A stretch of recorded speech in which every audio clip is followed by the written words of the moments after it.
আপনারা সবাই তো নিশ্চয়ই জানেন যে আজ থেকে বহু বছর আগে সমাজে ব্রাহ্মণদের জায়গা কিন্তু অনেক উঁচুতে ছিল, বা বলা যেতে পারে সবার উপরে ছিল। মানুষ ব্রাহ্মণদেরকে খুব মান্যিগুণ্যি করত, শ্রদ্ধা ভক্তি করত, কিছু কিছু ক্ষেত্রে ভয়ও পেত। এবং এমন অনেক ব্রাহ্মণ ছিলেন যাদেরকে কিন্তু জাস্ট ভগবানের পরেই স্থান দেওয়া হতো। তাদের দেখলে প্রণাম করা, তাদের কথা মতো চলা, এগুলো আগে সমাজে ছিল। আস্তে আস্তে দিন এগিয়েছে, সমাজ ব্যবস্থা বদলেছে। এখন কিন্তু আর সেই নিচু জাত, উঁচু জাত, ব্রাহ্মণ, ক্ষত্রিয় এইসব নিয়ে কিন্তু এখন আর মানুষ অতটা ভাবেন না। একটা সময় ছিল যেই সময় ব্রাহ্মণ মানুষরাও কিন্তু খুব সাত্ত্বিকভাবে এই ব্রাহ্মণত্ব ব্যাপারটাকে কিন্তু পালন করতেন। তারা সত্যিকারের মন থেকে পুজো আর্চা করতেন, ভগবানের কথা শোনাতেন এবং মানুষের অনেক উপকার করতেন। আবার সেই সময় এমন মানুষও ছিল যারা ব্রাহ্মণ ছিল ঠিকই, কিন্তু তারা মানুষকে ঠকাতো, প্রতারণা করতো। সেরকম মানুষও কিন্তু আগে ছিল, ছিল না তা তো নয়। কিন্তু এই যে একটা সময় যে ব্রাহ্মণ মানুষদের উপরে একটা সমাজের তথাকথিত সেই সময়কার নিচু জাতির মানুষের যে একটা প্রবল আস্থা ছিল, এবং অনেককেই ভগবানের পরেই স্থান দেওয়া হতো। কিছু কিছু জায়গায় এমন অনেক ব্রাহ্মণ থাকতো কিছু কিছু গ্রামে, যাদের কাছে মনে করা হতো যাদের কাছে হয়তো একটা সুপার পাওয়ার আছে, বা তাদের হয়তো সত্যিকারেরই খুব ক্ষমতা সম্পন্ন। এবং বহু মানুষ তাদের কাছে যেত বিভিন্ন রকমের সমস্যা নিয়ে, এবং সেই ব্রাহ্মণও হয়তো এমন দেখা যেত যে তারা ভগবানের প্রতি এতটাই শ্রদ্ধা, ভালোবাসা এতটাই তাদের ছিল যে তারাও যথাসাধ্য চেষ্টা করত সাধারণ মানুষকে তাদের সমস্যা থেকে বের করে আনতে। তো আজ আমি একটা নয় দুটো ঘটনা বলবো, এবং দুটো ঘটনাই কিন্তু ভীষণ ভীষণ ভালো ঘটনা, এবং দুটো ঘটনার মধ্যেই কিন্তু এক ব্রাহ্মণের কিন্তু একটা যোগসাজশ আছে। এবং আমি প্রথম যে ঘটনাটা আপনাদেরকে এখন বলবো সেই ঘটনাটা কিন্তু আজ থেকে বেশ অনেক বছর আগেকার ঘটনা, এবং সেই গ্রামের এক ব্রাহ্মণের জীবনে সত্যিকারের ঘটে যাওয়া একটা করুণ ঘটনা।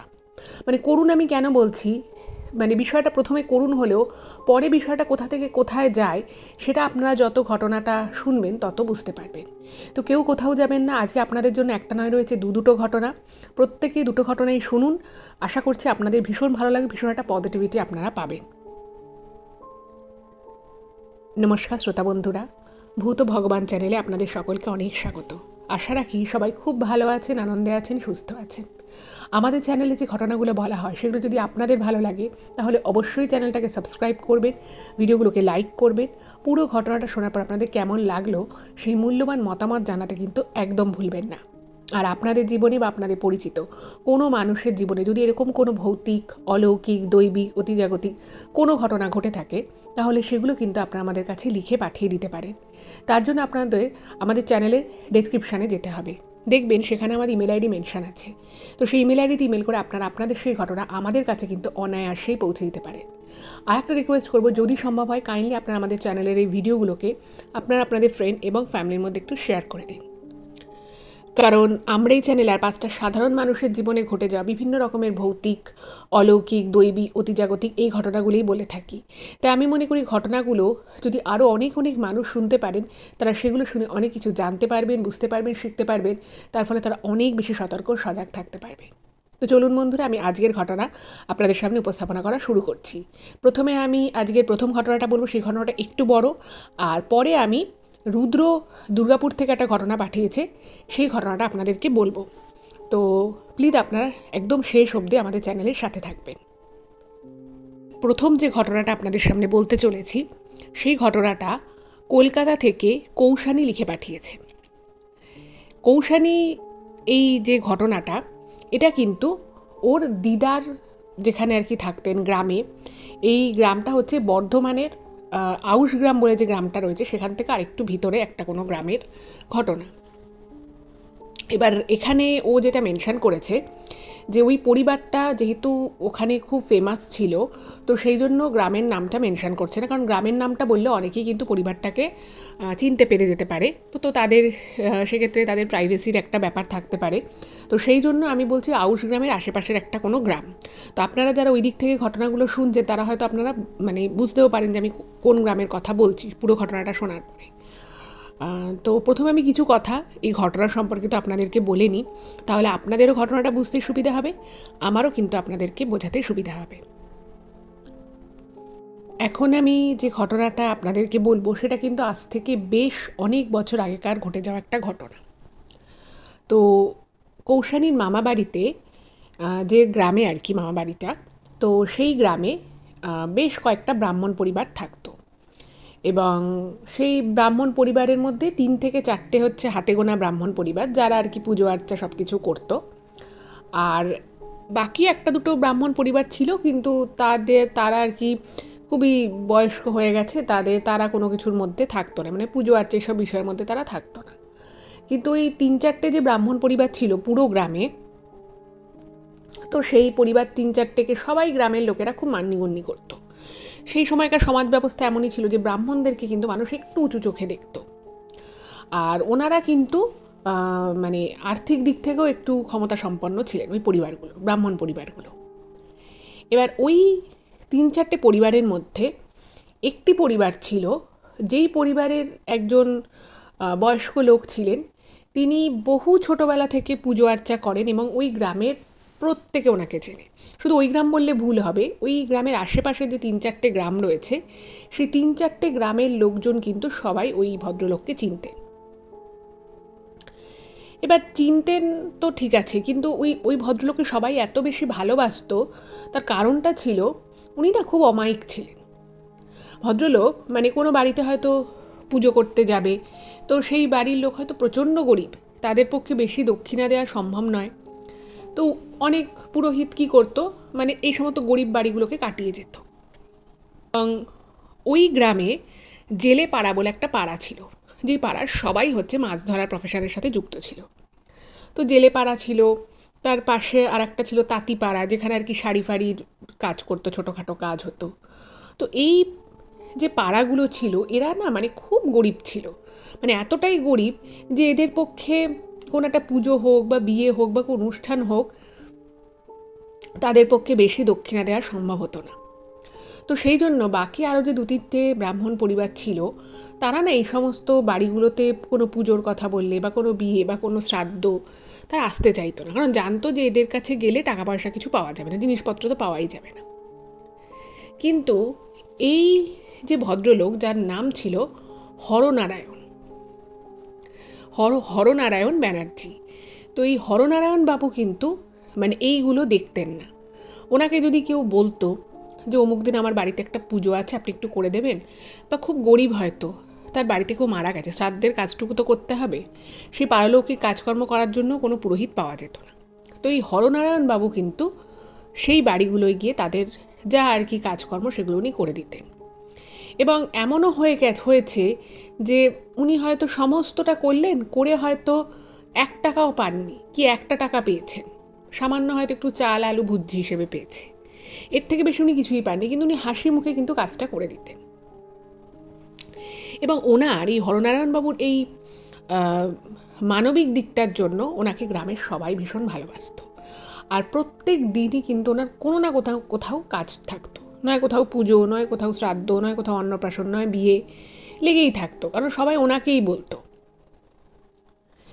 এবারে একবার যেটা হলো, ওনাদের ওই গ্রামে আগেকার দিনে না দেখবেন খুব গ্রাম খুব অসুস্থ হয়ে পড়তো হঠাৎ হঠাৎ মানুষ, কারণ তখনকার দিনে মানুষের মধ্যে হাইজিনের যে কনসাসনেস, সেই ব্যাপারগুলো ছিল না। তো দেখবেন গ্রামে মড়ক লাগা, গ্রাম পাড়া থেকে এক পাড়ায় অন্য, সেই পাড়া থেকে অন্য পাড়ায় হয়তো মানে কারোর কলেরা হয়েছে, সেখানে সেই একই পুকুরে জল সবাই ব্যবহার করছে, তো এই করে করে পাড়ার পর পাড়া কিন্তু মানে কলেরা হতে হতে হতে হতে সেই ভাইরাসটা ছড়িয়ে পড়তো। এরকম করে গ্রাম থেকে তার পাশের গ্রামে, সেই পাশের গ্রাম থেকে তার পাশের গ্রামে, এরকম করে প্রচুর ঘটনা কিন্তু আগেকার দিনে ঘটতো। তো এবার একবার হলো হঠাৎ যে ওই গ্রামে কলেরা হলো, মানে সবার কলেরা হয়ে যাচ্ছে, ঘরে ঘরে হচ্ছে। আর তখনকার দিন, তো সেই সময় মানে এই ঘটনাটা যে আমি আপনাদেরকে বলছি, এটা কৌশানীর মামাবাড়ির ঘটনা, কিন্তু সেটাও বহুদিন আগের ঘটনা, ঠিক আছে? তো সেই সময় আর কি এত বেশি কিন্তু মেডিকেল সায়েন্স উন্নত হয়নি, আর গ্রামের মানুষেরা কিন্তু খুব অসুবিধে না পড়লে হসপিটাল বা ডাক্তার দেখাতে যেত না, খুব বড় সড়ো কিছু না হলে। এবার তখন বহু বছর আগের কথা এটা, তো সেই সময় আম, ওই গ্রামে কোনো হাসপাতালও ছিল না। পাশের গ্রামে একটা মানে ওই ছোটোখাটো যে স্বাস্থ্য দপ্তর মতো হয় সেরকম একটা ছিল। তো যাই হোক, তো সেই স্বাস্থ্য দপ্তর থেকে বিভিন্ন ওষুধ বিলি করা হয়েছে, কিন্তু এত বেশি বাড়াবাড়ি হয়ে গেছে সেবার কলেরায় যে মানুষ ঘরে ঘরে অসুস্থ হয়ে পড়ছে। এবার যাই হোক, তো সেই সময় মানুষের আস্থা বিশ্বাস একটু অন্যরকম ছিল। তো সবাই মিলে একদিন, যারা আর কি গ্রামের ভিতরে সুস্থ সবল তখন অবধি রয়েছে, তো তারা ভাবলো যে না, এইভাবে যদি গ্রামকে গ্রাম লোকের যদি এবং কলেরা হয়, আর সবার তো অত টাকা পয়সা নেই, যাদের হয়তো একটু আর্থিক সঙ্গতি আছে তারা হয়তো গিয়ে ডাক্তার দেখিয়ে আসছে, কিন্তু সবার বেশি বেশিরভাগ গ্রামের মানুষই ভীষণ গরিব গুরব। তো সবাই যারা আর কি সুস্থ ছিল মোটামুটি, তো তারা ভাবলো যে ব্রাহ্মণ যারা রয়েছে গ্রামের তাদেরকে একটু বলা হবে যে যাতে তারা একটুখানি কোনো পুজো আর্চা কিছু করে, কারণ তাদের একটা বিশ্বাস ছিল যে ব্রাহ্মণরা খুব ভালো, খুব পবিত্র, এরা প্রচুর পুজো আর্চা করে ভগবানকে, হয়তো এনারা যদি বলেন তাহলে হয়তো এদের এই মহামারীটা থেকে হয়তো সবাই বেঁচে যাবে। আর আগেকার দিনে যখন এই জিনিসগুলো হতো না, যেটা ও লিখেছে যে ও দিদার মুখে শুনেছে যে মানুষের অবস্থা খুব খারাপ হয়ে যেত, ঘরে সবাই অসুস্থ, কেউ রান্নাবাড়ি কিছু হচ্ছে না, কাজ হচ্ছে না। আর তখনকার দিনে ঘরে ঘরে মানুষের এত বাথরুমও ছিল না, দূরে বাথরুমে যেতে হতো, ঘরে কল ছিল না, হয়তো সবার তো নিজস্ব পুকুরও থাকে না, তো কোথাও হয়তো বড় পুকুর, সেখান থেকেই জল আসছে, সেখানেই জামা কাপড় কাচা হচ্ছে। সে বিভৎস অবস্থা। সেই অবস্থাগুলো হয়তো আমরা আমাদের জেনারেশন বা আমাদের আগের জেনারেশনও হয়তো সেভাবে দেখেননি, কিন্তু একটা সময় কিন্তু সত্যি এগুলো ছিল। তো ওই ব্রাহ্মণ পরিবারগুলোর কাছে যখন এই গরিব গুরব মানুষগুলো গেল, তো সেখানে বাকি যে দুটো ব্রাহ্মণ ছিল এবং তাদের বাড়ি না অনেক বড় ছিল, আর তাদের নিজস্ব পুকুর ছিল, ফলে তাদের বাড়ির কেউ কিন্তু তখনও অবধি কলেরায় আক্রান্ত হয়নি। তো তারা তো দূর থেকে কথা বললো এবং তাদেরকে যখন বলা হলো যে আপনারা একটা পুজো আর্চার ব্যবস্থা করুন, এইভাবে গ্রামকে গ্রাম মানুষ অসুস্থ হয়ে পড়ছে, তো তারা তখন বলল যে পুজো আর্চা করতে অনেক টাকা পয়সা লাগবে এবং জিনিসপত্র অনেক কিছু লাগবে, এই মুহূর্তে তাদের পক্ষে নিজেদের জিনিসপত্র কেনাকাটা করে আর কি পুজো করানো সম্ভব নয়।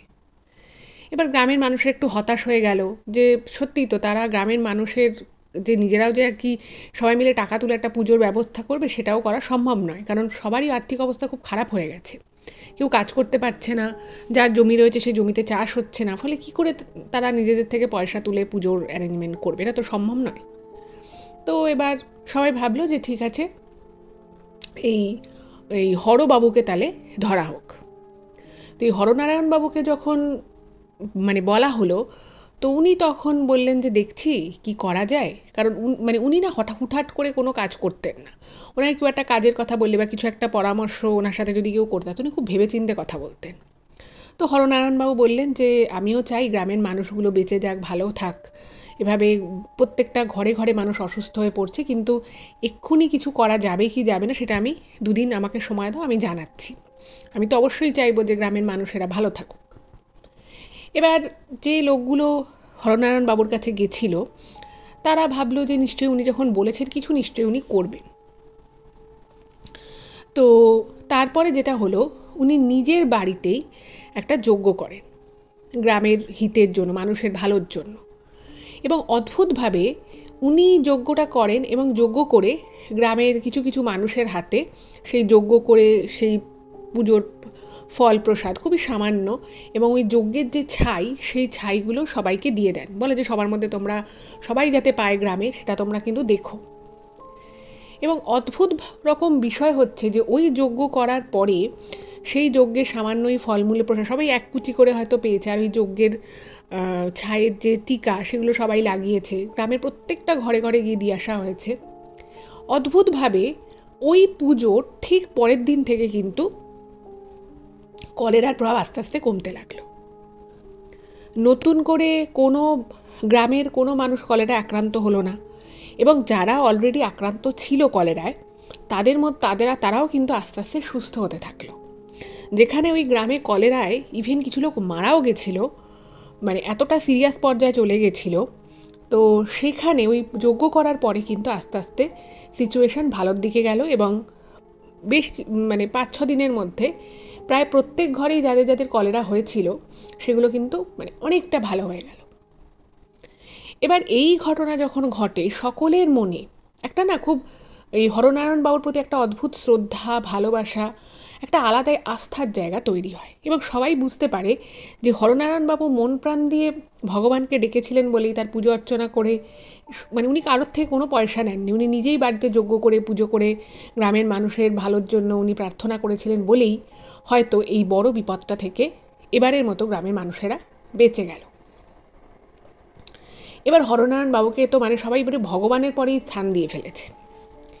কিন্তু ওই যে বলে যে প্রত্যেক যুগে বা প্রত্যেক সময় না কিছু বাজে মানুষ থাকে যারা প্রচণ্ড হিংসুটে হয়, তারা নিজেরাও কোনো ভালো কাজ করে না, অন্য কেউ কিছু ভালো করলে সেটাকেও কিন্তু অ্যাপ্রিসিয়েট করতে পারে না, সেটাকে ভালো মুখে ভালো বলতে পারে না। তো এরকম লোক কিন্তু সেই যুগেও ছিল এবং সেই যুগে সেই যে বাকি যে দুটো ব্রাহ্মণ পরিবার ছিল তারা কিন্তু এই হরনারায়ণ বাবুর প্রতি খুব ঈর্ষান্বিত হয়ে পড়ে এবং তারা বিভিন্নভাবে গ্রামের মানুষকে বোঝানোর চেষ্টা করে যে তারাও নাকি বাড়িতে ঠাকুরের কাছে বলেছে, ঠাকুরের কাছে প্রার্থনা করেছে, সেই জন্য নাকি এটা ঠিকঠাক হয়ে গেছে। কিন্তু গ্রামের মানুষেরা জানতো যে এরা দুজন যে বাকি যে দুটো যে ব্রাহ্মণ পরিবার এরা খুব একটা যে গ্রামের মানুষের বিপদে আপদে দাঁড়ায় বা কম টাকা দিলে তারা হয়তো কারোর বাড়িতে কেউ মারা গেছে এরকম হতো যে তারা বলেই দিত যে আমার কিন্তু এই জিনিসগুলো দিতে হবে, আমায় এতটা চাল, এতটা ডাল, এতটা শাক সবজি আমায় দিতে হবে, এবং না দিলে কিন্তু তারা রীতিমতো বিরক্ত হতেন এবং কাজটাও ঠিকমতো করতেন না, সেটা গ্রামের মানুষেরা জানতো। ফলে ওই দুটো পরিবার যে সবাইকে বলতে থাকে যে ওরাও অনেক কিছু করেছে সেটা কিন্তু গ্রামের লোকেরা সেভাবে বিশ্বাসই করে না। এবং এই যে গ্রামের লোকেরা বিশ্বাস করলো না এটা কিন্তু আবার বাকি ওই ব্রাহ্মণ দুটো পরিবার তারাও বুঝতে পারে যে তাদের প্রতি গ্রামের মানুষের সেরকম কোনো আস্থাই নেই। এবার বুঝতেই পারছেন পুরো রাগটা গিয়ে কিন্তু হরনারায়ণ বাবুর উপর পড়ে যায়। ভাবুন, এই হরনারায়ণ বাবু একজন ব্রাহ্মণ, তিনিও পুজো আর্চা করতেন, আর বাকি যে দুটো পরিবার ছিল তারাও কিন্তু ব্রাহ্মণ, কিন্তু দুটো মানুষের মানসিকতা এই দু ধরনের মানুষের মধ্যে মানসিকতার কতটা বিশাল পার্থক্য আছে সেটা নিশ্চয়ই আপনারা বুঝতেই পারছেন। তো অত্যন্ত বেশি হিংসে পরায়ণ হয়ে বাকি ওই দুটো ব্রাহ্মণ পরিবার কিন্তু এই হরনারায়ণ বাবুর ওপর প্রচণ্ড রাগান্বিত হয়ে অনেক রকমের উল্টোপাল্টা কথা ওনার সম্পর্কে কিন্তু গ্রামে বলতে লাগলো।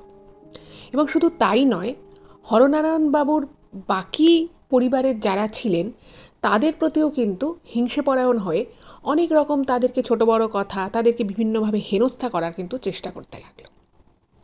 এবং প্রথম প্রথম গ্রামের লোকেরা সেই ব্যাপারটা ঠিক বুঝতে না পারলেও পরবর্তী সময় কিন্তু তারা বুঝতে পারে যে বাকি দুটো ব্রাহ্মণ পরিবার কিন্তু এই হরনারায়ণ বাবুর উপরে প্রচণ্ড রকমভাবে রেগে আছে, যেহেতু উনি একটা ভালো কাজ করেছেন, গ্রামের মানুষেরা ওনাকে দুহাত ভরে আশীর্বাদ করেছেন এবং উনি নিজেও খুব অমায়িক ছিলেন।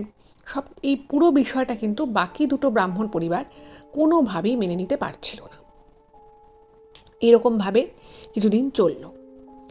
এবার এর মধ্যে ঠিক কী ব্যাপার হয়েছিল সেটা আর কি কৌশানী যে লিখেছে ইমেলটা ও জানে না, বা ওর সেই সময় ওর দিদারা যারা ওই গ্রামে থাকতো তারাও ঠিক পুরোপুরি নিশ্চিত নয়।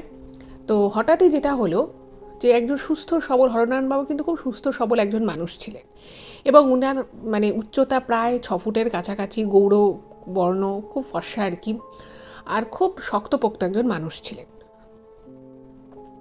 কিন্তু এই সমস্ত বিষয় উনি যখন শুনলেন যে গ্রামে বাকি দুটো ব্রাহ্মণ পরিবার ওনার সম্পর্কে খারাপ কথা বলছে, রাস্তাঘাটে ওনাকে দেখা হলো ওনাকে হেনস্থা করার চেষ্টা করছে, এই জিনিসগুলো উনি মানসিকভাবে প্রচণ্ড ভেঙে পড়লেন। এবং শুধু মানসিকভাবে ভেঙে পড়লেন তা কিন্তু নয়, কোনোভাবে ওনাকে কিছু খাওয়ানো হয়েছিল কিনা বা ওনাকে বা ওনার পরিবারকে কোনোভাবে ওনাদের আর কি ক্ষতি করার চেষ্টা হয়েছিল কিনা সেটা স্পষ্ট নয়, কিন্তু হঠাৎই ওরকম একজন সুস্থ সবল মানুষ অসুস্থ হয়ে পড়লেন। এবং এমনই অসুস্থ হয়ে পড়লেন একদিন উনি অসুস্থ হলেন, সেদিনটা উনি ঘরে রেস্ট করলেন, পরের দিন উনি ভেবেছেন যে উনি হয়তো সুস্থ হয়েই যাবেন, কিন্তু ঘটনা হলো উনি সুস্থ হলেন না, পরের দিন ওনার শরীর আরও ডিটোরিয়েট করে গেল। তো উনি এত অসুস্থ জেনে গ্রামের মানুষেরা ওনাকে দেখতে আসছে। তো গ্রামের থেকে সবাই মিলে ওনার পরিবারকে জানায় যে ওনাকে ডাক্তারের কাছে নিয়ে যাওয়ার জন্য।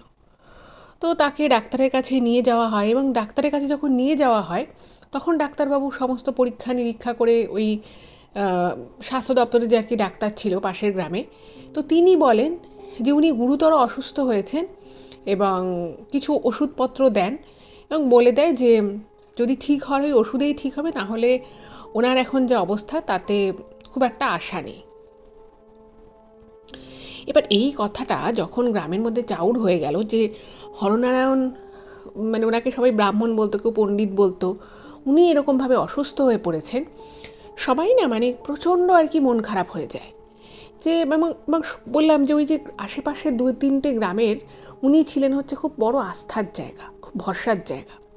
সবাই জানতো যে কোনো ব্রাহ্মণ কোনো একটা জটিল কাজ করুক না করুক উনি কিন্তু করবেন।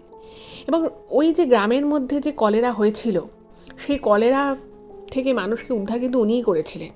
শুধু তাই নয়, যেটা কৌশানী ইমেলে মেনশন করেছে, যে এই ভদ্রলোক আর কি ব্রাহ্মণ হরনারায়ণ বাবু, তিনি মানে ওনাদের গ্রামে বা আশেপাশের আগে তো প্রচুর প্রচুর ফাঁকা জমি জায়গা থাকতো, আর ওনাদের গ্রামের শেষ প্রান্তে একটা শ্মশান ছিল। এবার ওই শ্মশানে অনেক সময় কি হতো, শ্মশানের পাশে একটা ছোটদের প্রাইমারি স্কুল ছিল, মানে শ্মশানের পাশে বলতে কিছুটা দূরে, মানে স্কুলের মাঠটা শেষ হলে শ্মশান শুরু। এবার ঘটনা যেটা ঘটতো সেটা হচ্ছে যে ওই স্কুলে বাচ্চারা পড়াশুনো করতো। এবার তারা তো ছোট মানুষ, তারা বুঝতো না। খেলতে খেলতে, যেহেতু বিশাল মাঠ ছিল, আর আগেকার দিনে বুঝতেই পারছেন গাছপালা প্রচুর, মাটির রাস্তা, খোলামেলা জায়গার অভাব ছিল না। তো সেক্ষেত্রে কি হতো, বাচ্চারা অনেক সময় ওই মাঠ থেকে খেলতে খেলতে একটু মাঠের মাঝখানে চলে গেল বা শ্মশানের দিকে হয়তো চলে যেত, তো ওইখানে প্রচুর বাচ্চার হাওয়া বাতাস লেগে যেত, অনেক সময় ধোয়া ঠোয়া উঠতো, তো সেই সবের কাছাকাছি চলে যেত। এবার বাচ্চারা তারপরে আবার স্কুলের ঘন্টা পড়লে স্কুলে চলে আসছে, ক্লাস করছে, কিন্তু এই সমস্ত করতে করতে না অনেক বাচ্চা অসুস্থ হয়ে পড়তো। এবং মানে স্কুল কর্তৃপক্ষকে বলে এই মানে হরনারায়ণ বাবুই কিন্তু একটা বাঁশের মাচা দিয়ে একটা ব্যারিকেড করে দিয়েছিল যাতে বাচ্চারা ওই দিকে যেতে না পারে। এবং যে সমস্ত বাচ্চার ওই হাওয়া বাতাস লেগে শরীর খারাপ হতো তাদেরকে ঝাড়ানো, তাদেরকে ঠিক করা, কোনো কোনো বাচ্চার ধুম জ্বর চলে আসতো কোনো কারণ ছাড়া, সে কোনোভাবেই সে জ্বর ছাড়ানো যেত না। তো তখনই হরনারায়ণ বাবুর কাছে আসতো, উনি দিন হোক রাত হোক উনি কিন্তু ঠাকুরের কাছে পুজো করে, উনি শ্রী নারায়ণজির পুজো করতেন, তো ওনার চরণের তুলসী পাতা দিয়ে সব বাচ্চাদের কিন্তু উনি সুস্থ করতেন। এবং এইগুলো করার জন্য উনি কিন্তু কখনো গ্রামের কোনো মানুষের থেকে কোনো রকম টাকা পয়সা দাবি করতেন না। কেউ হয়তো ভালোবেসে গ্রামে তাদের হয়তো চাষের কোনো সবজি ফসল, মানে আলু মূলো যা সবজি হতো সেগুলো হয়তো কখনো দিয়ে যেত, কারণ ওইভাবে তো টাকা পয়সা দেওয়ার মতো তো সামর্থ্য গ্রামের মানে বেশিরভাগ মানুষেরই ছিল না। এবারে এইরকম একটা মানুষ যে মানুষের জন্য এত করেছে, এত পরোপকারী, সেই মানুষটা সুস্থ সবল, তার এভাবে হঠাৎ করে অসুস্থ হয়ে যাওয়াটা না গ্রামের মানুষ মানতে পারে না। এবং তার থেকেও বড় কথা হচ্ছে যে গ্রামের মানুষেরা লক্ষ্য করে অন্য যে দুটো ব্রাহ্মণ পরিবার ছিল যারা এই হরনারায়ণবাবুকে একদমই পছন্দ করছিল না, বিশেষত কিছুদিন থেকে শেষের, তো তারা খুব হাসি খুশি। এবং তারা গ্রামের যারা আর কি হরনারায়ণবাবুকে খুব মান্যিগুণ্যি করতো তাদেরকে অনেক সময় টোন করে বলতো, কিরে তোদের বামুন ঠাকুর তো এখন নিজেই উঠতে পারছে না, তোরা যে বলিস যে তোদের বামুন ঠাকুরের তোদের পণ্ডিতের অনেক ক্ষমতা আছে, অলৌকিক ক্ষমতা, তাহলে নিজে নিজেকে সুস্থ করে নিচ্ছে না কেন? ডাক্তার তো বলে দিয়েছে যে ওষুধে সারলে সারবে, না হলে সারার কোনো আশা নেই। এরকম করে না গ্রামের মানুষদেরকে ওই অন্য দুটো যে ব্রাহ্মণ ছিল তারা খুব খারাপভাবে বলতো যে দেখ তোরা যাকে ঠাকুর মানিস ভগবান মানিস সে তো নিজেই এখন অসুস্থ, সে যদি এতই ক্ষমতা সম্পন্ন হয় সে তাহলে নিজেকে ঠিক করুক, সে নিজে উঠে দাঁড়াক। এবার এগুলো যখন মানুষ শুনতো না তাদের খুব খারাপ লাগতো। আবার কিছু কিছু মানুষ মূর্খ ছিল, তো তারা ভাবতো যে সত্যিই তো এটা তো ঠিকই বলেছে, ওনার তো তাহলে কোনো ক্ষমতা নেই, ওনার যদি ক্ষমতা থাকতো তাহলে উনি নিজেকে সুস্থ করে নিতে পারতেন।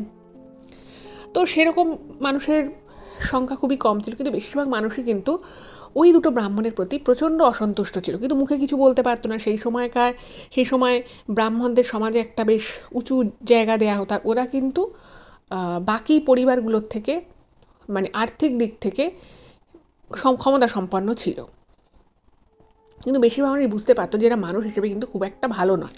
হতে পারে এরা ব্রাহ্মণ, কিন্তু যতটা ভালো এদের হওয়া উচিত, যতটা অমায়িক এদের হওয়া উচিত, এরা কিন্তু সেরকম মানুষ একেবারেই নয়। তো এই বিষয়টা যখন হলো, তো তখন মানুষেরও খুব খারাপ লাগছে, এবং গ্রামের মানুষেরা ওনাকে দেখে দেখা করতে যাচ্ছে। উনি দেখছে সত্যি উনি ভীষণ রকমের অসুস্থ।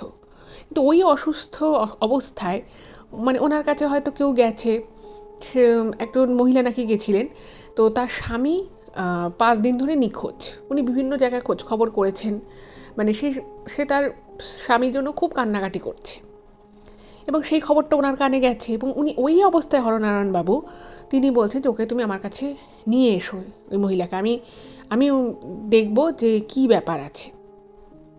এবং ওই রকম শয্যায় শুয়ে ওই ভদ্রমহিলার সাথে উনি কথা বলেন, এবং তারপরে বিভিন্ন রকমের কাজকর্মের মাধ্যমে উনি ওই শুয়ে শুয়েই কিছু মন্ত্রতন্ত্র উচ্চারণ করেন, এবং তারপরে উনি আর কি বলেন যে মানে ভদ্রমহিলা তো প্রচণ্ড শোকাতুর হয়ে পড়েছেন, ভাবছে যে কোনো দুর্ঘটনা ঘটে গেল কিনা। তো তখন উনি বলেছিলেন যে তোমার স্বামী খুব অসুস্থ হয়ে পড়েছে কোনো এক জায়গায় গিয়ে, কিন্তু তুমি চিন্তা করো না, তুমি ভগবান বিষ্ণুকে ডাকো এবং দেখবে তোমার স্বামী 3 দিনের মধ্যে বাড়িতে আসবে। আর ওই মহিলা এতটাই অসহায় হয়ে পড়েছিলেন যে ওনার স্বামী আসছে না বলে তার আবার শ্বশুর বাড়ির লোকেরা তাকে তাড়িয়ে দিতে চাইছে, ভেবেছে হয়তো ছেলেকে ছেড়ে চলে গেছে, এই বউকে আর রেখে কী হবে। তো তিনি তার পরিবারকেও বললে যে আপনারা কিন্তু এরকম পাপের কাজ করবেন না, আর আপনার ছেলে মানে কদিনের মধ্যেই চলে আসবে, 3-4 দিনের মধ্যেই, আপনারা কিন্তু বৌমাকে তাড়িয়ে দেবেন না। এবং উনি ওই অবস্থায় ওই রকম মৃত্যুশয্যায় যাকে বলে থেকে উনি কিন্তু মানুষের উপকার করেছেন, এবং ওই সময় উনি যেটা বলেছিলেন ঠিক 3 দিনের মাথাতেই কিন্তু ওনার স্বামী বাড়ি আসে। এবং তারপরে জানা যায় যে উনি কোনো একটা ব্যবসার কাজের জন্য দূরে রাজ্যে গেছিলেন, এবং সেখানে গিয়ে খুব অসুস্থ হয়ে পড়েছিলেন। এবার দেখুন তখনকার দিনে তো আর এত মোবাইল ছিল না, যে এখন যেমন মানুষকে খুব ইনস্ট্যান্ট পৃথিবীর যে কোনো কোনায় থাকলেও মানুষ কানেক্টেড থাকতে পারে, তখন ছিল না। তো সেই জন্য সে বাড়িতেও খবর দিতে পারেনি। তো এই রকম লেভেলের উনি মানুষ ছিলেন, মানে যে মানুষটা নিজে হয়তো বাঁচবে কিনা সে জানে না, সে তখনও অন্য মানুষের কথা ভাবছে, অন্য মানুষের জন্য কাজ করছে। তার মানে বুঝে দেখুন সেই মানুষের মনটা কতটা বড় ছিল। এইবারে গ্রামের মানুষের মধ্যে না মানে একটা অদ্ভুত রকমের মানে দেখবেন আপনাকে যদি কোনো মানুষ ভালোবাসে, তার কিন্তু সেই ভালোবাসাটা জোর থাকে। এবার গ্রামের মানুষেরা ওনাকে খুব নিঃস্বার্থভাবে ভালোবাসতো, তো তাদেরও তখন মনে হলো যে আমাদের হরনারায়ণ পণ্ডিত মশাই বা ব্রাহ্মণ তিনি এত অসুস্থ হলেন কি করে, তার তো এত অসুস্থ হওয়ার কথা নয়। আর উনি না মানে এখন যেমন দেখুন অনেক রকমের ডায়েট প্ল্যান এসেছে, অনেকে সানসেটের পরে খাবার দাবার খায় না, ইন্টারমিটেন্ট ফাস্টিং করে, অনেক কিছু তো এখন এসেছে। কিন্তু ওই সময় ওই ব্রাহ্মণ যিনি ছিল হরনারায়ণ বাবু, তিনি কিন্তু খুব সাত্ত্বিকভাবে নিজের জীবনযাপন করতেন। অনেক ভোরবেলা ঘুম থেকে উঠতেন, তাড়াতাড়ি শুয়ে পড়তেন, নিরামিষ আহার করতেন, পরিমিত আহার করতেন, এইরকম। তো তার মতো একজন দিব্য মানুষ, তার বিশাল শরীর স্বাস্থ্য ভালো, সে খুব অ্যাক্টিভ, তার হঠাৎ করে এরকম অসুস্থ হয়ে পড়া, এটা না মানে গ্রামের মানুষের মনে একটা সন্দেহের মানে উদ্রেক করে। এবং ওই গ্রামের মধ্যে কিছু মানুষ মানে বুঝতে পারে যে বাকি যে দুটো ব্রাহ্মণ রয়েছে যারা কয়েক মাস আগে অবধিও হরনারায়ণ বাবুকে একদম পছন্দ করতো না, তার সম্পর্কে খারাপ কথা বলে বেড়াতো, কোথাও যেন মনে হয় ওরা খুব আনন্দ পাচ্ছে। এবং মানে এক একটা সময় ওই বাকি যে দুটো ব্রাহ্মণ পরিবার তারা কখনো কখনো বিদ্রূপ করে বলছে যে উনি তো আর বেশি দিন বাঁচবে না, ওনার সময় শেষ হয়ে গেছে। তো সবাই ভাবছে যে গ্রামের প্রতিটি মানুষ যেখানে প্রার্থনা করছে, চাইছে যে উনি বেঁচে যাক, ওনার ভালো হোক, এরা কি করে এরকম বলছে, বা এদের মনে কেন এটা মনে হচ্ছে যে ইনি বাঁচবে না। তো গ্রামের মানুষের না ওই ব্রাহ্মণ দুটোর উপরে সন্দেহ হয়। কিন্তু সন্দেহ হলেও মানে তখনকার দিনে তো শত হলেও ব্রাহ্মণ, তো যতই যেরকমই মন মানসিকতার মানুষ হোক, তো তার বিরুদ্ধে কিছু একটা কথা বলা বা তার বিরুদ্ধে চিন্তা ভাবনা করাটাও একটা বড়সড় ব্যাপার ছিল।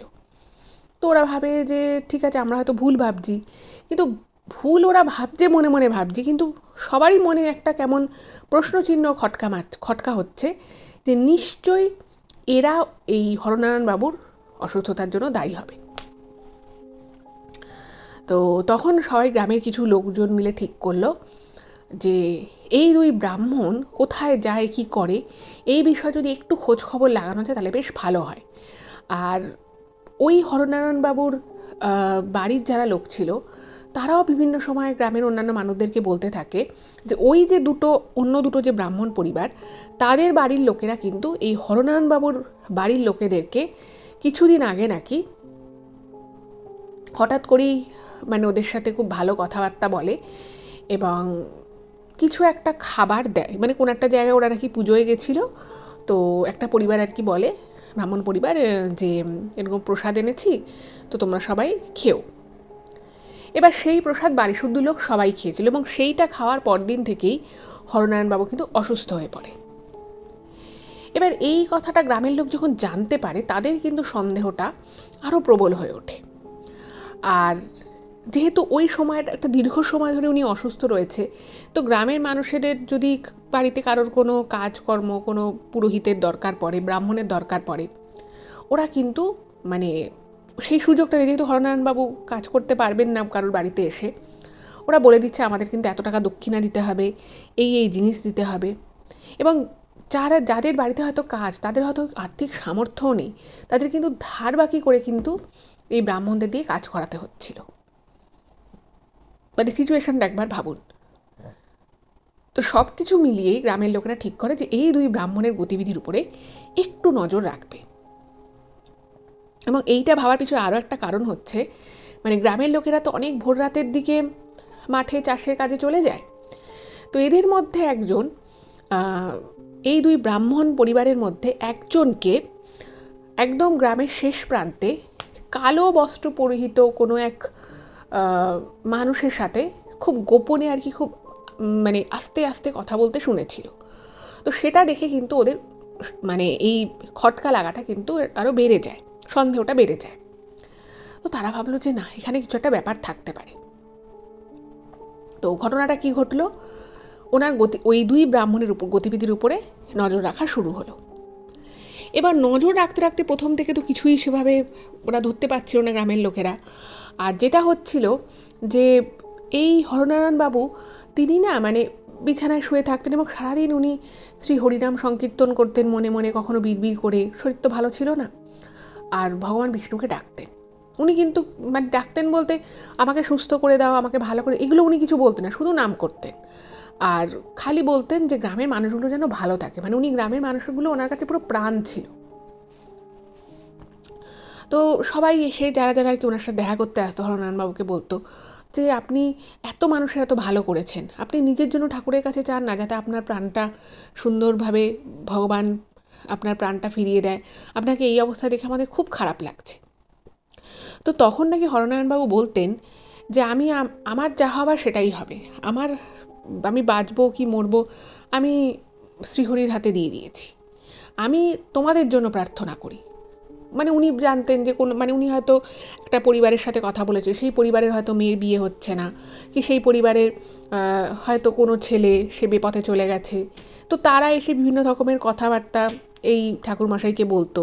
তো ওনার মন পড়ে থাকতো সেই দিকে যে আমি তো এখন সেই কাজগুলো করতে পারছি না, ওদের যেন অসুবিধে না হয়। মানে ভাবুন উনি কি মানে কোন লেভেলের মানুষ ছিলেন, কত বড় মনের মানুষ ছিলেন। মানে ব্রাহ্মণ তো আর হলেই হয় না, সত্যিকারের মন থেকে ভালোবেসে ডাকা ভগবানকে মানুষের জন্য করে, এটা কজন করতে পারে।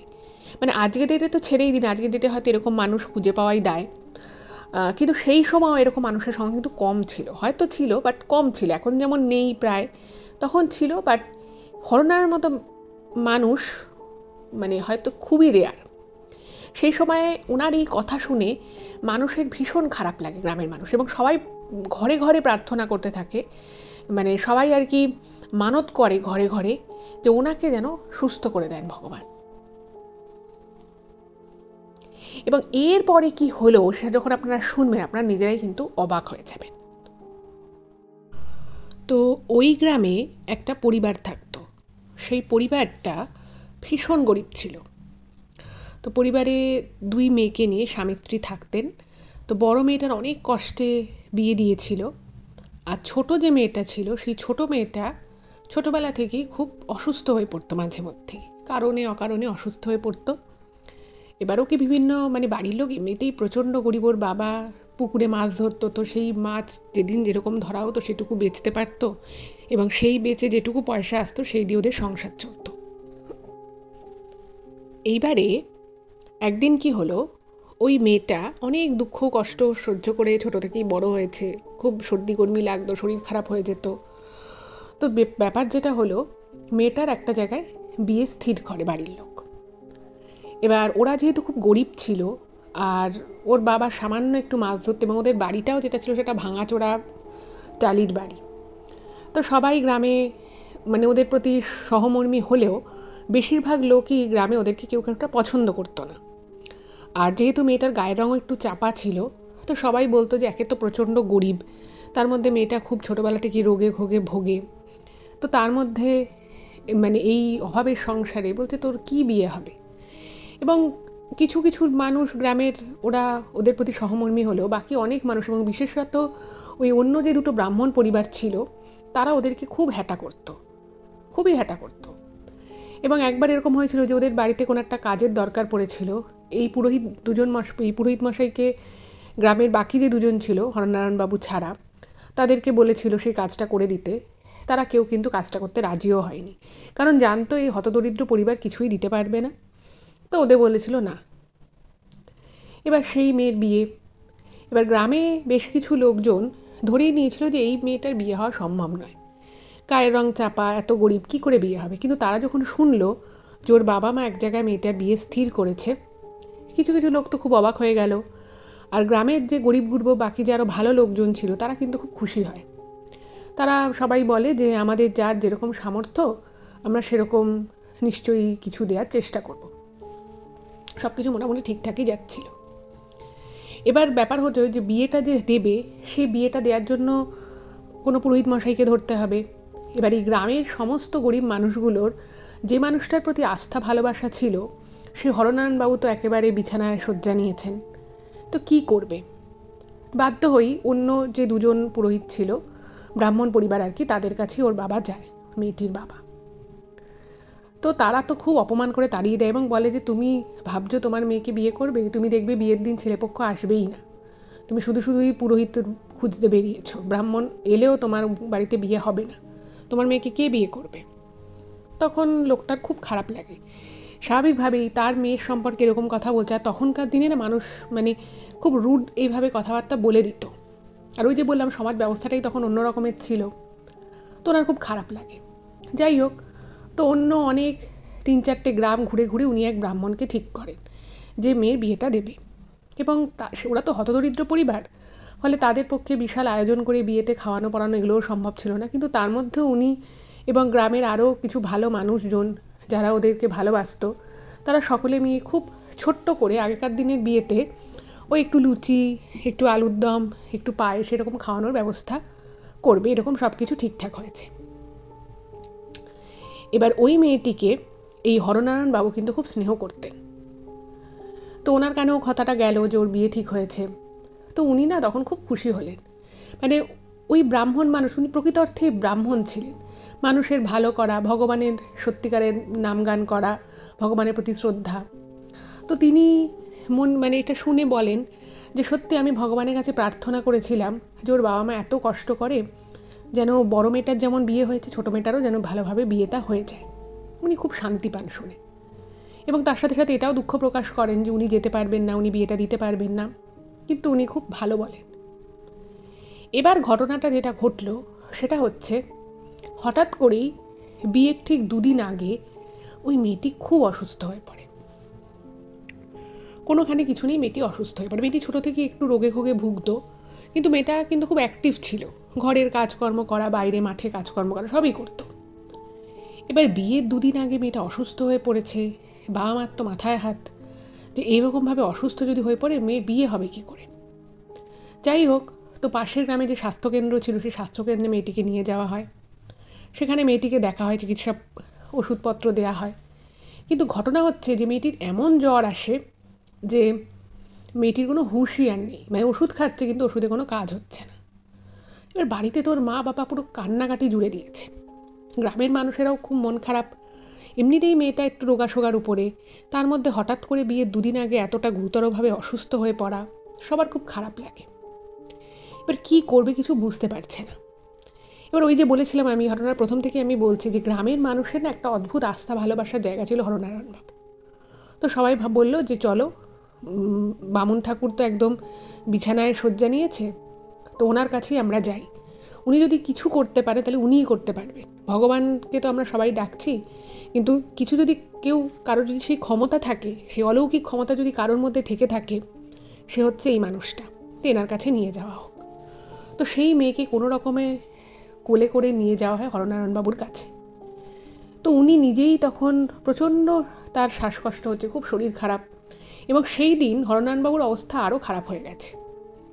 গ্রামের মানুষজনের তো ভীষণ মন খারাপ হচ্ছে, মেয়েটার জন্য তো মন খারাপ হচ্ছেই, তাছাড়াও এই হরনারায়ণবাবুর এরকম একেবারে মৃত্যুশয্যায় যখন উনি চলে গেছেন, সকলের ভীষণ খারাপ লাগছে।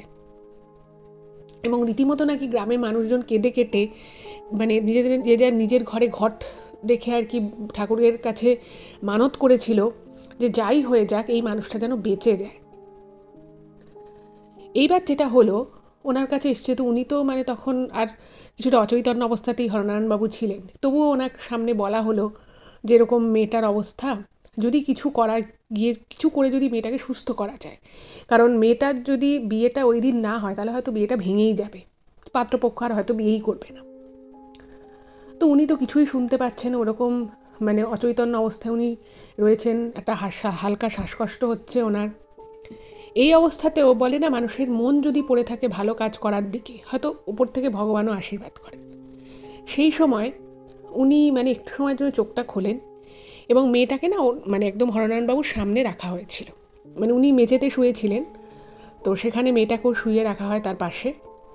তো উনি তখন ওরকমই কোনো রকমে চোখটা হালকা করে খুলে মনে মনে কিছু একটা, উনি ভগবান বিষ্ণুকে ভীষণ মানতেন, মানে ওনাদের ঘরের কুলদেবতা ছিল হচ্ছে শ্রী বিষ্ণু। তো বিষ্ণুজির নাম করে কিছু একটা মন্ত্র উনি পড়েন এবং মেয়েটার মাথায় হাত রাখেন। মেয়েটির মাথায় যখন হাতটা রাখে, তখন না মানে ওনাকে দেখে বোঝা যাচ্ছে যে ওনার শরীর এবার ভীষণ খারাপ হয়ে গেছে, মানে যে কোনো মুহূর্তে এবার ওনার প্রাণটা হয়তো বেরিয়ে যাবে। অদ্ভুত লীলা দেখুন, মেয়েটির মাথায় ওইভাবে কিছু একটা মন্ত্র বলে হাতটা রাখারে মিনিট 5-এর মধ্যে কিন্তু মানে ওই মেয়েটি যার বিয়ে, সে না মানে সে তো একটুখানি ফেন্ট হওয়ার মতো করে হয়েছিল, তার গায়ে প্রবল জ্বর, মানে পুরো গায়ে হাত দিলে ছ্যাঁকা লাগবে এরকম। সে হঠাৎ করে চোখটা খুললো এবং মনে হলো যেন মানে ওর শরীরে যে কষ্টগুলো হচ্ছিল, মানে প্রবল জ্বর থাকলে মানুষের যেরকম ফিলিংসগুলো হয় বা যে কষ্টগুলো হয়, মনে হলো যেন সেই কষ্টগুলো শরীর থেকে অনেকটাই লাঘব হয়েছে। এবং ও চোখটা খোলে, এবং ওর বাবা মা, বাচ্চাটা মানে মেয়েটার যে বাবা মা ছিল তারা তো খুব খুশি, কিন্তু খুশি হয়েও যেন খুশি হতে পারছে না। গ্রামের মানুষও খুশি হলো যে বাহ, নরনারায়ণবাবু মানে এই মানুষটা যে কোনো মুহূর্তে হয়তো তার প্রাণটা চলে যাবে, কিন্তু তিনি এত ভালো, যেতে যেতে একটা এত ভালো কাজ করে দিলেন। মেয়েটা একেবারে জ্বরে নেতিয়ে পড়েছিল, সেই মেয়েটা মানে পুরো ইনস্ট্যান্ট সুস্থ হয়ে গেল। একটু দুর্বল ছিল কিন্তু জ্বর আর নেই, ও তাকাতে পারছে, বসতে পারছে, হাঁটতে পারছে, দাঁড়াতে পারছে। এটা দেখে গ্রামের মানুষের যতটা ভালো লাগলো ততটা ওনার জন্য খুব খারাপ লাগলো। এবং সেই সময় ওই গ্রামের অধিকাংশ লোক বলে যে না, আমরা আপনাকে এভাবে যেতে দিতে পারি না। তার মধ্যে আমরা তো আপনার মতো মানে ব্রাহ্মণ নই, আমাদের মানে জ্ঞান গম্যি অনেক কম আপনার থেকে, কিন্তু সত্যিকারের আমরা প্রত্যেকে মানে ভগবানের কাছে আমরা প্রার্থনা জানাচ্ছি, এবং আজকে আমরা কেউ রান্না করব না, আমরা শুধু প্রত্যেকে ঘরে ঘরে গিয়ে প্রদীপ জ্বালাবো এবং ঠাকুরের কাছে বলবো যে আপনাকে যেন সুস্থ করে দেয়। তো সেই দিন নাকি ওই গ্রামে রাতে আর কেউ বাড়িতে রান্না করেনি, সবাই যে যার বাড়িতে যার যেটুকু সামর্থ্য সেভাবেই সে প্রদীপ জ্বালায়, এবং জ্বালিয়ে নাকি সকলে মিলে মানত করে। এবং ভগবানের লীলা দেখুন, মানে একটা কথা আছে না যে কেউ যদি কারোর জন্য মন থেকে প্রার্থনা করে, মন থেকে তাকে ভালোবাসে, মন থেকে তার জন্য একটা প্রে করে, সেই প্রেয়ার্সের কিন্তু অনেক জোর থাকে, সেই যে আর কি ভালো চাওয়া, সেই চাওয়াটারও কিন্তু একটা জোর থাকে। এবং গ্রামের অতগুলো মানুষ চেয়েছিল, এবং সত্যিকারেরই হরনারায়ণবাবু খুব ভালো মানুষ ছিলেন বলে ভগবান কিন্তু ওনাকে আশীর্বাদ করেন। পরদিন সকালবেলা কিন্তু ওনার অবস্থার আস্তে আস্তে উন্নতি হতে দেখা যায়। ভাবুন, যেখানে ওনাকে ডাক্তার দেখানো হয়েছিল, ওষুধে ওনার কোনো কাজ হয়নি, ডাক্তার বলেই দিয়েছিল যে আর তাদের ক্ষেত্রে কিছু করার নেই, উনি কিন্তু আস্তে আস্তে সুস্থ হয়ে যান। এবং সুস্থ হয়ে যান মানে একদম ওই ঘটনার থেকে 6 দিনের মাথায় উনি বিছানা থেকে উঠে দাঁড়ান, হাঁটাচলা করতে পর্যন্ত পারেন। এবার গ্রামের মানুষ তো ভীষণ খুশি এবং সবাই বুঝতে পারছে যে মানে এই যে সবাই মিলে যে প্রার্থনা করছে, আর এই যে এত ভালো একজন মানুষ, মানে যে মেয়েটা ওভাবে পড়েছিল, জ্বরের ঘোরে পড়েছিল, বাবা মা কান্নাকাটি করে বুঝতে পারছিল না কি করবে, যাকে কেউ সাহায্য করতে আসেনি, তাকে এই কিন্তু হরনারায়ণবাবু মৃত্যুশয্যাতে পর্যন্ত তার ভালো করে গেছে। এবার এই সমস্ত কিছু দেখে অন্য যে দুটো ব্রাহ্মণ পরিবার ছিল তাদের কিন্তু আরো চক্ষুশূল হয়ে যায়, তাদের আরো রাগ বেড়ে যায়। কিন্তু এবারে যেটা ঘটনাটা ঘটলো সেটা কিন্তু সম্পূর্ণ চমকে দেওয়ার মতো একটা ঘটনা। গ্রামে তখন কোনো বাড়িতে কোনো অসুস্থতা নেই, যেটা একটা মহামারীর মতো হয়েছিল সেরকম কিছু নেই। কিন্তু হঠাৎই আচ্ছা, এর মাঝখানে কিন্তু মেয়েটার ভালোভাবে বিয়েও হয়ে গেল। মেয়েটার বিয়ে হয়ে গেল, মেয়েটা সুন্দরভাবে বিয়ে থা হয়ে মেয়েটা শ্বশুরবাড়ি চলে যায়। এর কিছুদিন পরে ওই দুটো ব্রাহ্মণ পরিবারেই এই দুজন ব্রাহ্মণ এবং তাদের পরিবারের আর 1-2 জন করে তারা মারাত্মকভাবে অসুস্থ হয়ে পড়ে। এবং এমন অসুস্থ হয়ে পড়ে যে সেই অসুখে তাদেরকে বড় ডাক্তারের কাছে নিয়ে গিয়ে তার বাড়ির লোকেরা দেখায়, কিন্তু ডাক্তারও বুঝতে পারে না অ্যাকচুয়ালি তাদের হয়েছে কি। প্রচণ্ড রকমভাবে গা হাত পায়ে যন্ত্রণা, ব্যথা এবং কিছু খেতে পারছে না, শুধু সারাক্ষণ গা হাত পা জ্বালা করছে, না হলে প্রচণ্ড ব্যথা করছে। কিন্তু ডাক্তারবাবু সেই সময় তারা চিকিৎসা করে, তারা কারণ বোঝার চেষ্টা করে, কিন্তু ডাক্তারও কোনোভাবে বুঝতে পারে না যে অ্যাকচুয়ালি কি হয়েছে এদের সাথে। এরপরে যখন বহুদিন থেকে এরা অসুস্থ, কোনোভাবে আর সহ্য করতে পারছে না, তখন তাদের এমন অবস্থা যে ওই যন্ত্রণা, ওই ব্যথা সহ্য করা, জ্বালা সহ্য করার থেকে তাদের কাছে মৃত্যু মনে হয় ভালো। তো এই খবর শুনে হরনারায়ণবাবু ওনাদের বাড়ি যায়। উনি কিন্তু জানতেন যে এই দুজন কিন্তু হরনারায়ণবাবুকে কোনোদিনই পছন্দ করতো না, অনেক উল্টোপাল্টা কথা বলেছে, অনেকভাবে হেয় করার চেষ্টা করেছে। কিন্তু এই যে বলে যারা বড় মনের মানুষ হয় না, তারা কিন্তু তাদের মহত্ব সব জায়গায় থাকে। উনি যান এবং ওনার প্রচেষ্টায়, ওনার সাধনার জোরে, ভগবানকে বলার জোরে এরা কিন্তু আস্তে আস্তে সুস্থ হয়। যেখানে ওই 1 মাস এরা এমন অসুস্থ হয়ে পড়েছিল যে এদের পুরো কঙ্কালসার চেহারা হয়ে গেছিল। এবং সবাই গ্রামের বুঝতে পেরেছিল, ওই যে বলেছিলাম যে এই ভালো ব্রাহ্মণ ঠাকুরের কে আর কি অপদস্থ করার জন্য ওরা যে কিছু কোনো তান্ত্রিক বা এমন কোনো কালো জাদু করে, এরকম কারোর সাহায্য নিয়ে ওনার ক্ষতি করার যে চেষ্টা করেছিল, সেটা কিন্তু গ্রামের লোক টের পেয়েছিল, কিন্তু সেইভাবে তারা বুঝতে পারেনি। আর সেই সময় যেহেতু ওরকম একটা ব্রাহ্মণ অভিজাত পরিবারের বিরুদ্ধে হট করে তো কেউ কথা বলতে পারে না, তাই সেই বিষয়টা সরাসরি কিন্তু সামনে আসেনি। যাই হোক, তো এরপরে এই ভালো বামুন ঠাকুরের কি বলবো সাহচর্যেই কিন্তু, ওনার আশীর্বাদে, ওনার ক্ষমতার জোরে এনারা কিন্তু প্রাণে বেঁচে যায়। কিন্তু তাদের শরীর খুব খারাপ হয়ে যায় এবং একজনের হাত 1 হাত এবং 1 পা অকেজো হয়ে যায় প্রায়, এবং অন্য একজন যে ব্রাহ্মণ ছিল তার গলার স্বর কিন্তু একদম চলে যায়, সে কথা বলতে পারতো না। এবং পরবর্তী সময়ে এটা নাকি হরনারায়ণবাবুর কাছে নাকি ওই 2 ব্রাহ্মণ নাকি ক্ষমা চেয়ে বলেছিল যে আমরা আপনার ক্ষতি করার চেষ্টা করেছিলাম, তো সেই জন্যই হয়তো ভগবান আমাদেরকে এই শাস্তিটা দিলেন। আমরা দুজনেই আপনার ক্ষতি করার চেষ্টা করেছিলাম, কিন্তু আমরা যে কি ভুল করেছি সেটা আমরা এখন বুঝতে পারছি, কিন্তু এখন তো অনেক দেরি হয়ে গেছে, আমাদের যা ক্ষতি হবার হয়ে গেছে। এবং আপনি সত্যিকারের একজন প্রকৃত ব্রাহ্মণ, একজন প্রকৃত ভালো মানুষ বলে আপনি হয়তো আমাদেরকে প্রাণটা আপনার জন্যই হয়তো আমরা প্রাণটা ফিরে পেয়েছি, কিন্তু এখনও আমাদের যা কষ্ট আছে সেই কষ্টটা আমি জানি আমাদের সারা জীবন বয়ে যেতে হবে, কারণ ভুলটা আমরা করেছি। তো ভাবুন, একটা নিরীহ ভালো মানুষের পিছনে এই দুটো মানুষ যেভাবে খারাপ করেছিল বা যেভাবে ক্ষতি করার চেষ্টা করেছিল, ভগবান কিন্তু তাদেরকে ঠিক তাদের যোগ্য শাস্তি দিয়েছিলেন। তো এটাই ছিল আজকের প্রথম ঘটনা, আশা করি আপনাদের ভালো লেগেছে। তো এরপরে আমি যাব আজকের দ্বিতীয় ঘটনায়। আজকের যে দ্বিতীয় ঘটনাটা আমি আপনাদেরকে এখন বলবো, সেই ঘটনাটা দুর্গাপুর থেকে রুদ্র লিখে পাঠিয়েছে। এবং ও যে ঘটনাটা লিখেছে সেই ঘটনাটা কিন্তু ওর মায়ের সাথে ঘটে যাওয়া একটা বেশ ভয়ঙ্কর ঘটনা। এবং এই ঘটনাটা যখন ওর মায়ের জীবনে ঘটে তখন ওর মায়ের বয়স ছিল 2 থেকে 2.5 বছর। তো ব্যাপারটা হচ্ছে যে ওর মা যখন এই 2-2.5 বছর বয়সের ছিলেন, তো তিনি এই ঘটনাটা যখন ওর মায়ের সাথে ঘটে তখন ওনার মা কিন্তু ওনার মামা বাড়িতে ছিল দিদার সাথে। ছোট মেয়েকে নিয়ে তিনি তার বাপের বাড়ি গেছিলেন এবং তার বাপের বাড়ি হচ্ছে দুর্গাপুরে। এবার ওনার মাকে নিয়ে যখন তার মা বাড়িতে আর কি ঘরের মধ্যে ছিলেন, তো বিকেলের দিকে মানে এই রুদ্রর যে দিদা ছিল তিনি ভাবলেন যে মেয়েকে নিয়ে একটু বারান্দার দিকে থাকবেন। তো বারান্দার ওখানে একটা খাট ছিল, তো খাটের উপরে শুইয়ে বাচ্চাটাকে রেখেছিল, মানে রুদ্রর মাকে রেখেছিল। এবার যে জায়গাটায় আর কি ওর মামা বাড়ি, তো সেই বাড়ির কাছেই একটা পিছনে বাগান ছিল। তো সেই বাগানে অনেক ধরনের ফুল আর ফলের গাছ ছিল। এবার বাচ্চাদেরকে অনেক সময় সারাক্ষণ ঘরের মধ্যে কি রাখবে, তো বিকেলবেলার দিকে একটুখানি বারান্দা একটা খাট ছিল, তো সেখানে শুইয়ে রেখেছে। এইবারে ওই দিদার যিনি মা ছিল, তো তিনি তার মেয়েকে বলছে, যেহেতু মেয়েটা খুবই ছোট 2-2.5 বছর বয়স, তো ওনার মায়ের ডাকনাম ছিল মামুনি, তো বলেছে মামুনিকে একটু ঘরে নিয়ে যা।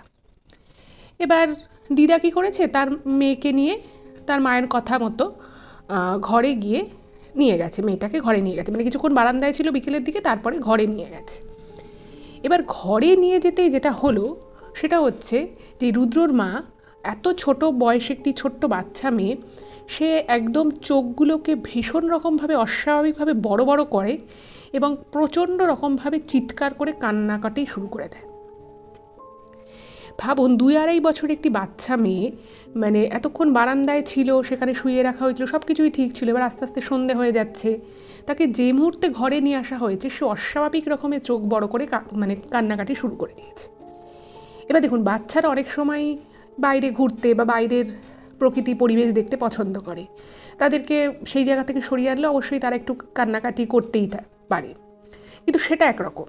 কিন্তু এই যেভাবে ওর মা কান্নাকাটি করা শুরু করেছিল, চিৎকার করা শুরু করেছিল, যেটা কোনোভাবেই কিন্তু থামানো যাচ্ছিল না এবং চোখ দুটো অস্বাভাবিকভাবে বড় হয়ে গেছিল, যেটা একটা সাধারণ বাচ্চার পক্ষে করা কিন্তু খুব একটা স্বাভাবিক বিষয় একেবারেই নয়। এবার এইসব দেখে রুদ্রর মায়ের যিনি দিদা ছিলেন তিনি বললেন যে হয়তো বারান্দায় ছিল, সেখানে হয়তো একটু ঘুমিয়ে পড়েছিল বাচ্চাটা, তো বাচ্চাদের ঘুম ভেঙে গেলে হঠাৎ করে তারা কান্নাকাটি করে, তো বলছে যে আর একবার একটুখানি বাইরে বারান্দার দিকে ওকে নিয়ে যাও, তারপরে ওকে আবার ঘরে নিয়ে এসো। এবার যে মুহূর্তে বারান্দার দিকে নিয়ে যাচ্ছে সেই মুহূর্তে মোটামুটি তাও ঠিক থাকছে, কিন্তু যেই মুহূর্তে আবার ঘরের মধ্যে নিয়ে আসা হচ্ছে তখনই ওর মা ওরকম অস্বাভাবিকভাবে চিৎকার চেঁচামেচি কান্নাকাটি করছে আর চোখ দুটো অস্বাভাবিকভাবে বড় হয়ে যাচ্ছে এবং কোনোভাবেই কিন্তু সেটা থামানো যাচ্ছে না, মানে ঘরে ঢুকলেই বাচ্চা ওরকম করছে। এবার বাড়ির লোক যারা ছিল তারা তো খুব চিন্তায় পড়ে গেল যে কি হলো, মানে প্রত্যেকটা বাচ্চারই একটা নির্দিষ্ট প্যাটার্ন থাকে, কিন্তু এইভাবে অস্বাভাবিকভাবে তো কখনো কান্নাকাটি করে না, কখনো চিৎকার করে না, কখনো এরকম চোখ বড় বড় করে না। তো ওনারাও ভয় পেয়ে গেলেন। এইবারে যেটা হলো, বারবার যখন দেখছে যে এইরকম হচ্ছে, তো তখন না দিদার যিনি মা ছিলেন, মানে এই রুদ্রর মায়ের যিনি দিদা, তার একটু সন্দেহ হলো যে কেন বাচ্চাটা এরকম করছে।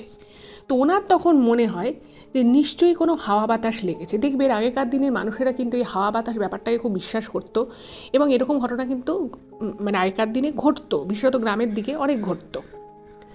তো উনি কিছু একটা বুঝলেন। তো সেই সময় ওনাদের পরিচিত একজন ব্রাহ্মণ ছিলেন। তো কি হয়েছে যে সেই ব্রাহ্মণ যিনি ছিলেন, তো এই রুদ্র দিদা তাড়াতাড়ি গিয়ে সেই ব্রাহ্মণ মশাইকে তার বাড়ি থেকে ডাকার জন্য বাড়ি থেকে বেরিয়ে গেলেন, কারণ উনি বুঝতে পারছেন যে মেয়ের মধ্যে কিছু একটা অস্বাভাবিক হচ্ছে, যে মুহূর্তে তাকে ঘরে ঢোকানো হচ্ছে সে ওরকম অস্বাভাবিকভাবে চোখ করে কাঁদছে। এবার ওনার মামা বাড়ি থেকে ওই ব্রাহ্মণ যিনি ছিলেন তার বাড়ি হচ্ছে প্রায় 1 কিলোমিটার মতো দূরত্ব। এইবারে দিদা যখন মানে ওনাকে ডাকতে গেলেন, তো সেই দিন ছিল অমাবস্যা। এবার ওই যিনি ব্রাহ্মণ তিনি সমস্ত কিছু শোনেন, কিন্তু তিনি বলেন যে যেহেতু আজকে অমাবস্যা, তো সেই জন্য ওনার কিছু নিয়ম নীতি রীতি আছে, তো সেই জন্য নাকি উনি একা বাইরে থেকে বেরোতেও পারবেন না এবং কোথাও যেতেও পারবেন না। এদিকে মেয়ের এই অবস্থা, ব্রাহ্মণ মশাই না গেলে মানে মেয়ে কেন এভাবে কাঁদছে, কেন এরকম অস্বাভাবিক আচরণ করছে, কিছুই বোঝা যাচ্ছে না। তো তখন দিদা আর কি, রুদ্র দিদা আর কি বাধ্য হয়ে বলল যে আপনি আমার সাথে চলুন ব্রাহ্মণ মশাই, আমি আপনাকে বাড়িতেও দিয়ে আসবো, আপনাকে একা তো আসতে হবে না, আপনার যেহেতু অমাবস্যা রয়েছে, আজকে যেহেতু আপনি বলছেন একা বেরোবেন, একা যাতায়াত করবেন না, তাহলে আমি আপনার সাথে আসছি। এবং খুব সম্ভব সেই সময় বাড়িতে কোনো পুরুষ মানুষ উপস্থিত ছিলেন না। যাই হোক, তো এই সমস্ত কিছু শুনে এবং শুনেছেন যখন যে একটা বাচ্চা এরকম অস্বাভাবিক আচরণ করছে, তো সেই ব্রাহ্মণও বলেন যে ঠিক আছে, আমি তাহলে যাচ্ছি। এবার এবার যেহেতু চেনা পরিচিত ছিল, সমস্ত কিছু বুঝে শুনে ওই ব্রাহ্মণ মশাই রুদ্রর মামা বাড়িতে এলো। এবার তখন কি হয়েছে যে বাচ্চাটাকে নিয়ে ওই বারান্দাতে দাঁড়িয়ে রয়েছে, কারণ ঘরের ভিতরে গেলেই বাচ্চা অস্বাভাবিকভাবে কাঁদছে।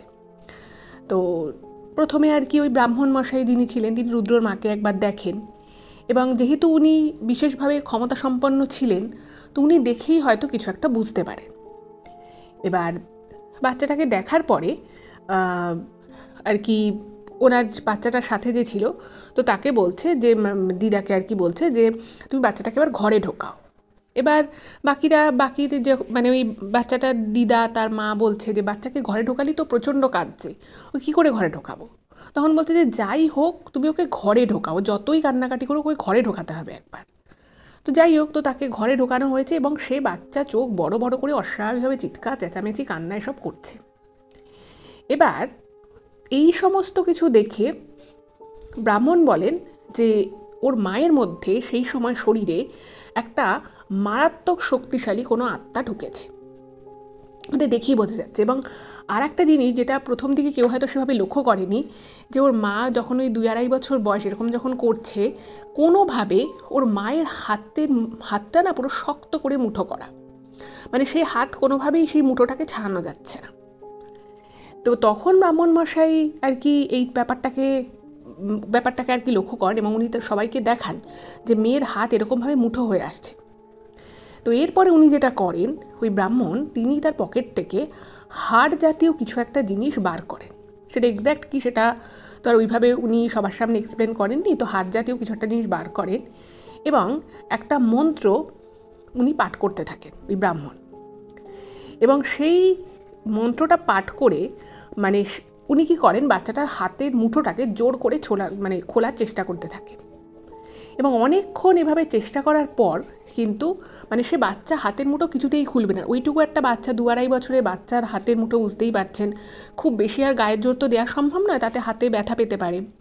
তো অনেকক্ষণ উনি চেষ্টা করেন এবং মন্ত্রতন্ত্র বলে আলটিমেটলি বহুক্ষণের চেষ্টায় কিন্তু ওর মা আলটিমেটলি হাতের মুঠোটা খোলেন।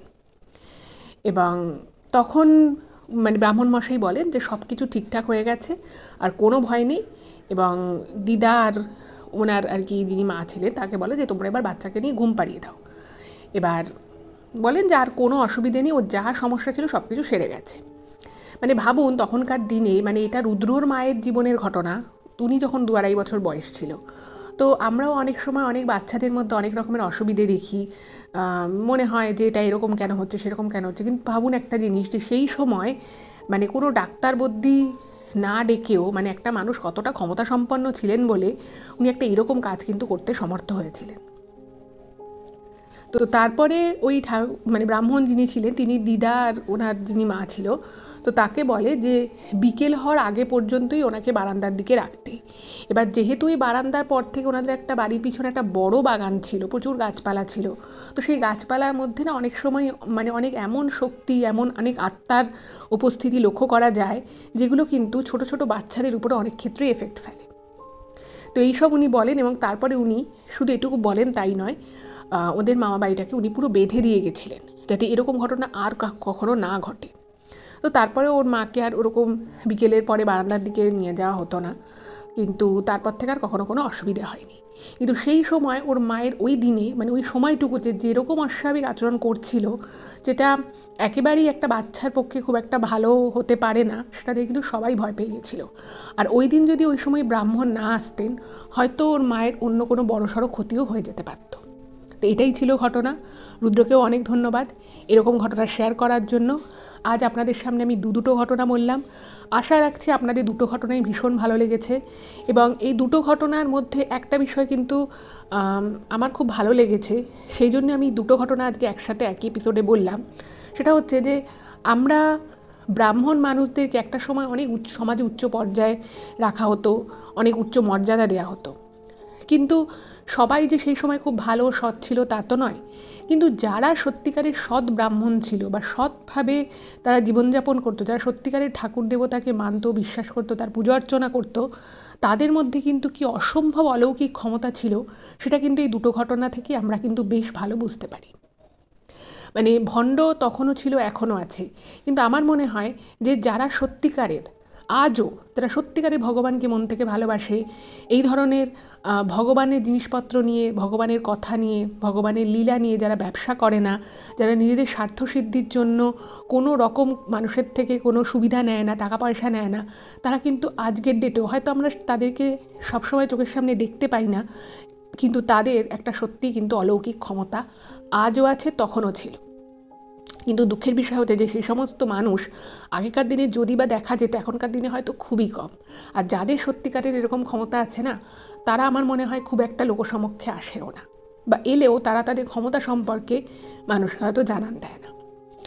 তো যাই হোক, এই ছিল আজকের এপিসোড। কেমন লাগলো জানাবেন, আর প্লিজ যদি ভালো লাগে চ্যানেলটাকে সাবস্ক্রাইব করবেন, আর এই ভিডিওগুলো একটু সকলের সাথে শেয়ার করে দিন। ফেসবুক, হোয়াটসঅ্যাপ যে কোনো মাধ্যমেই কিন্তু আপনি ঘটনা শেয়ার করতে পারেন। সকলে ভালো থাকবেন, দেখা হবে আবার পরবর্তী এপিসোডে। নমস্কার।